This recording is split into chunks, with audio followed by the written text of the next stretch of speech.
2024 साधारण निर्वाचन पर बीजेडी तार प्रथम पर्याय घोषणा करछि प्रार्थी तालिका। जय जगन्नाथ। उड़ीसा रो प्रिय भाई और भोनी माने आपन मानन को मोर नमस्कार और जुहार। आज बिजू जनता दल रो प्रथम लिस्ट घोषणा करुछि। ब्रह्मगिरी श्री उमाकांत सामुत्राय, सत्यवादी श्री संजय दास वर्मा। एने आज होटेल हॉलिडे रिसोर्ट रे अनुष्ठित हो एक गुरुत्वपूर्ण सांबादिक सम्मेलन।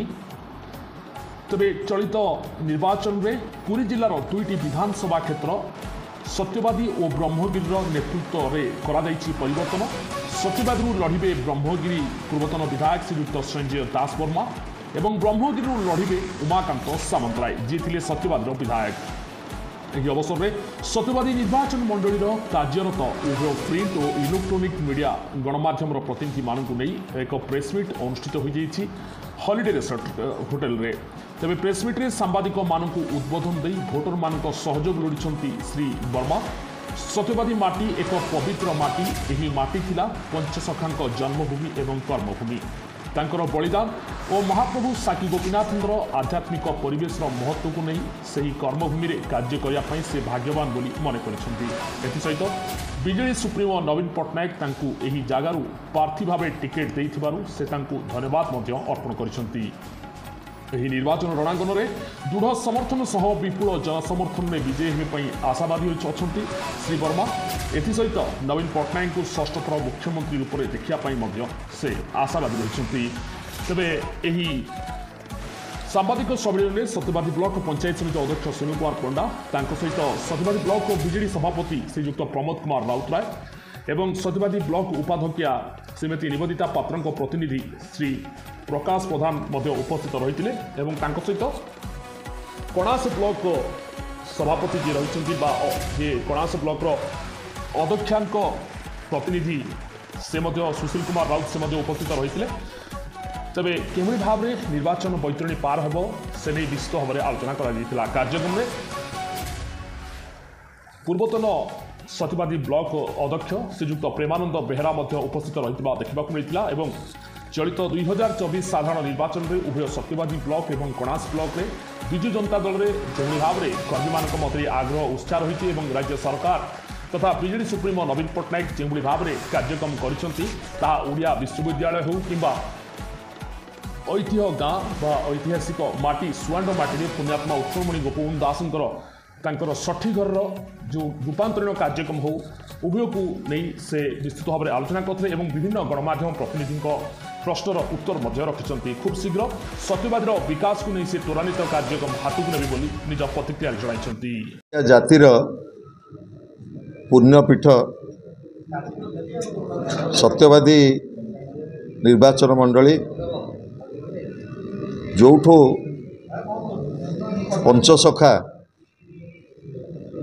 दिग्दर्शन देइथिले ओडिया संस्कृति को अभिमंत्रित करथिले ओडिया जाति की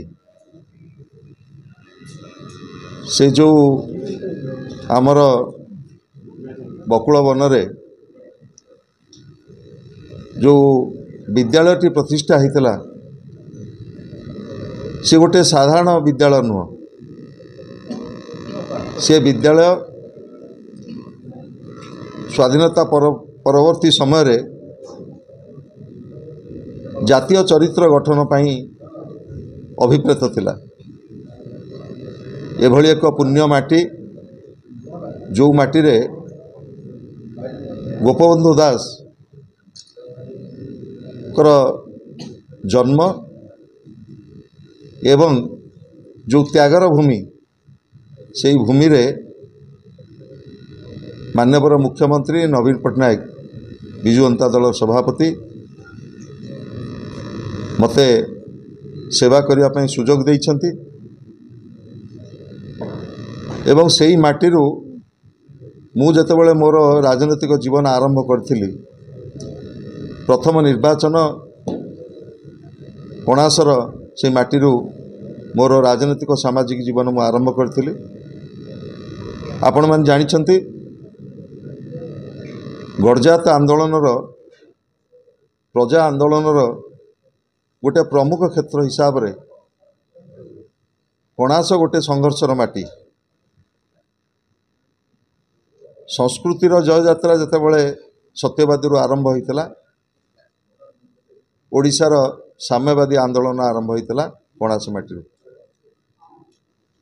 यही एक संस्कृति संपन्न निर्वाचन मंडली सत्यवादीर विकास को आगु को नवापाई विकास को आहुरी अधिक गति देवाई मु आशा करी आपण मानकर सहयोग शुभेच्छा आशीर्वाद आम सहित रहिबो एवं सत्यवादी को ओडिशार गोटे विकसित राज्य निर्वाचन मंडली करी गढ़ी तोलिबा आम समस्तंकर प्रयास रहिबो। आपण माने जानिछंती 1999 महाबात्यार जेतेबेले उजुड़ी जाइथिला ओडिशा उजुड़ी जाइथिला ओडिशार अर्थनीति प्रभात पुरुष स्वर्गत विजुआंकर महाप्राण परे राज्यर दायित्व नहीं भारत वर्ष लोकप्रिय मुख्यमंत्री श्रीयुत नवीन पट्टनायक तांको नेतृत्व रे ओडिशा रे पांच थर आमे सेवा करने ओडिशार 4.5 कोटी जनसाधारण आशीर्वाद करछंती नवीन पट्टनायक को आशीर्वाद करछंती एवं विजु जनता दल को सुजोग देछंती। मो अनुरूप भाव में निवेदन रखिबी सत्यवादीर स्वाभिमानी भोटर भाई भौणी माने मेहनती मनीष चाषी महिला युवक छात्र आगामी साधारण निर्वाचन रे विजु जनता दलर संसद को प्रार्थी होइतिबा श्रीयुत अरूप पट्टनायक एवं विधानसभा क्षेत्र पाई मते आशीर्वाद करिवे एवं सेवा करिवा पाई सुजोग देबे।